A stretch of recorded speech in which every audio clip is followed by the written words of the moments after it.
छोटन, कल को अगर तुम्हारे दादा की नौकरी चली गई तो मैं तो इस परिवार पर निर्भर हो जाऊंगी ना। और अगर इस परिवार ने मेरा ख्याल नहीं रखा तो मुझ पर तो भूखे मरने की नौबत आ जाएगी। पर मीनू के साथ ऐसा कभी नहीं होगा। उसके पास अच्छी नौकरी है, उसे किसी की मदद की जरूरत नहीं है, उल्टा वो इस परिवार की मदद कर सकती है। वही तो मैं कह रहा हूँ बड़ो बोदी, क्या फिर वो मेरी इज्जत करेगी? अरे ये क्या बार बार इज्जत को बीच में ले आते हो? जब वो तैयार है तो तुम्हें क्या दिक्कत है? अरे एक समझदार पढ़ी लिखी लड़की तुम्हारी जिंदगी में आएगी, हैं? नई सोच के साथ आएगी, हो सकता है तुम्हारी सोच भी बदल जाए।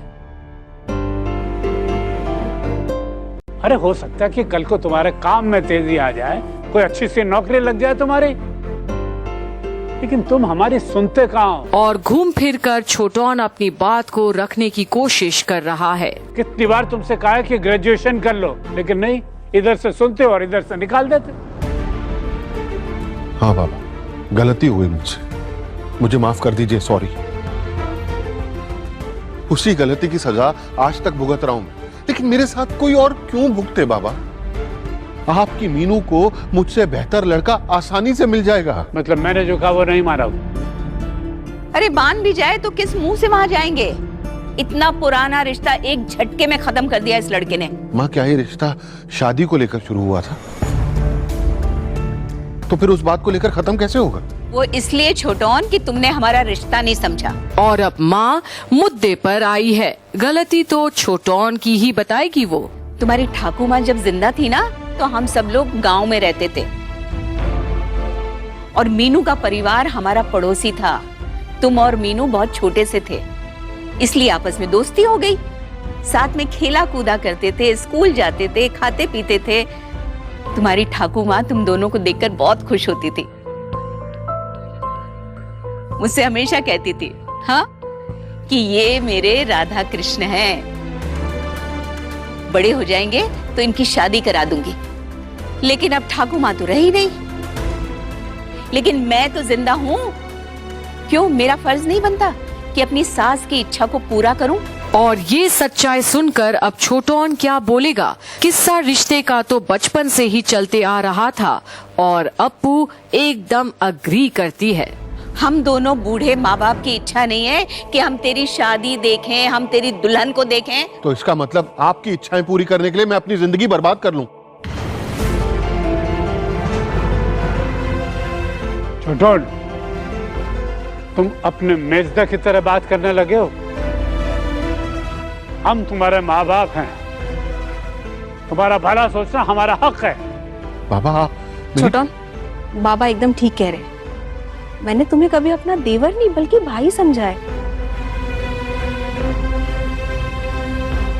पर तुमने हमें पराया समझा, इसलिए तो हमारी किसी बात का असर नहीं हो रहा है ना तुम पे। और ये तो बहुत बड़ी बात कह दी बॉडी ने। छोटन शॉक्ड है।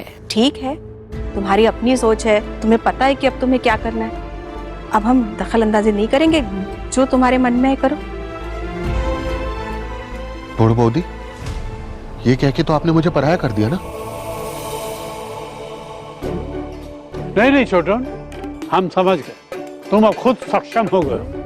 हमारी सलाह की तुम्हें जरूरत नहीं है। हम लोग क्या सोचते हैं उसकी भी तुम्हें परवाह नहीं है। और मुझे तो ये लगता है कि तुम्हें माँ बाबा की भी जरूरत नहीं है। मेरा तो अपने बेटे पे कोई हक ही नहीं है, और मैं कौन होती हूँ ये फैसला लेने वाली कि किससे शादी करेगा, किससे शादी नहीं करेगा। और अब ये सब सुनकर छोटन हार मान जाता है, पर उसे क्या पता कि ये सब उसे फंसाने के लिए बोल रहे हैं, शादी के जाल में। मेरी तो ये सुनता ही नहीं है। तो मेरी पसंद नापसंद से इसका क्या लेना देना, बताओ। माँ, बड़ो बोदी को तो आप अपनी पसंद से लेकर आई थी ना, आपकी तो इच्छा पूरी हो गई ना? बड़ो बहू, नहीं, इससे कह दो कि अब हम इसकी शादी की बात कभी नहीं करेंगे। इसके जो मन में आए करे, शादी करना है करे, ना करना है ना करे। और हाँ, इसे कहो जाए, अब इसके पास तो वक्त नहीं है ना। देखिए, आप सब लोग मुझे गलत समझ रहे हैं। तो क्या हुआ? क्या फर्क पड़ता है तुम्हें? ठीक, ऐसा है ना, तो आप लोगों को जो ठीक लगता है ना, आप लोग कीजिए। और अब लाइन पर आया है छोटोन। माँ अंदर ही अंदर बेहद खुश है। अब फंस ही गया मछली के जाल में। इमोशनल अत्याचार जो किया है। अगर मेरे घर वाले ही मुझसे नाखुश हैं, तो मैं खुश कैसे रह सकता हूं? अब आप लोग जो कहेंगे ना, वही होगा। मुझे आप लोगों की खुशी बहुत ज्यादा प्यारी है, और मुझे आप लोग का आशीर्वाद चाहिए।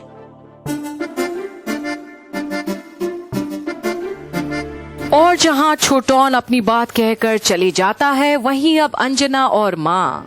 बाबा, अब हमें बिल्कुल भी वक्त बर्बाद नहीं करना चाहिए। हाँ, भाई पहले ये देख लो कि दिल से बोला है या गुस्से से बोला है। कभी भी पलट सकता है वो। अरे गुस्से से बोला हो या जैसे भी बोला हो, हमारे लिए इतना ही काफी है। अब हम ना उसकी बात को पकड़ के आगे बढ़ेंगे। पर माँ, मीनू के बाबा से भी तो बात करनी होगी। बेइज्जती तो उनकी भी हुई है। और ये बात भी सच है। पर अपू, वाह भाई वाह, छोटन की शादी होगी। वाह भाई वाह, बड़ा मजा आएगा। हाँ, अच्छी अच्छी मिठाई आएंगी। हाँ, खाने आएंगे अच्छे अच्छे, बहुत मजा आएगा ना। उसके बाद ना आप लोग मेरी भी शादी कराओगे ना? और अपू हमेशा ऐसे ही कुछ तोप छोड़ देती है, जिसे संभालना मुश्किल हो जाता है अंजना को। अप्पू, ये क्या कह रही हो बेटा? क्या मैं नहीं चाहती तुम्हारी शादी हो? लेकिन अरे रुको, रोने की जरूरत नहीं है। जब देखो तब आंसू का झरना। उफ, आपको मेरी शादी कराने की कोई जरूरत नहीं है। मैं खुद ही भाग के जाके मंदिर में शादी कर लूंगी। पुरोहित मशाई को बोलूंगी, पुरोहित मशाई सिंदूर लेके मेरी मांग में भर दो। हाँ, बस शादी हो गई। ओफो अप्पू, जो मन में आता है बोल देती हो बेटा। अरे किसी के भी हाथ से सिंदूर भरवा लोगी मांग में? पर आज उन्हें नहीं पता कि अप्पू के भी सपने हैं किसी खास के साथ। तुमने तो कहा था कि तुम्हें अच्छा दूल्हा चाहिए। हाँ, हाँ, दूल्हा तो मुझे चाहिए। अच्छा, तो बात यहाँ तक पहुँच गई है। भाई मैं तो ये समझता था कि तुमको दादू से प्यार है। चलो खैर, कोई बात नहीं। तुमको मंदिर ले चलेंगे, वहाँ पे पंडित से बोलेंगे, वो तुम्हारी शादी करवा देगा। हाँ, वही करना। इश, बुरा दादू से कौन शादी करता है? और जहाँ अप्पू की बातों पर खूब हंसी छूटती है सबकी, वहीं पर अब अप्पू। वो तो कोई और है। कोई और? हाँ। कौन? वो मुझे बहुत पसंद है। चॉकलेट बॉय, लालन।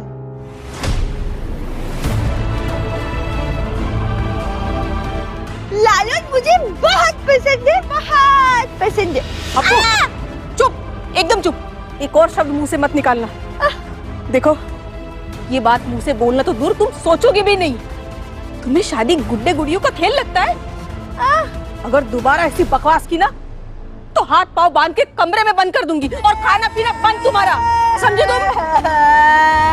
और जहां अप्पू ने अपने दिल की बात कही है, वहीं पर माँ, बाबा और अंजना सभी हैरान है कि अप्पू लालन के साथ कैसे प्यार कर सकती है और शादी का सोच रही है।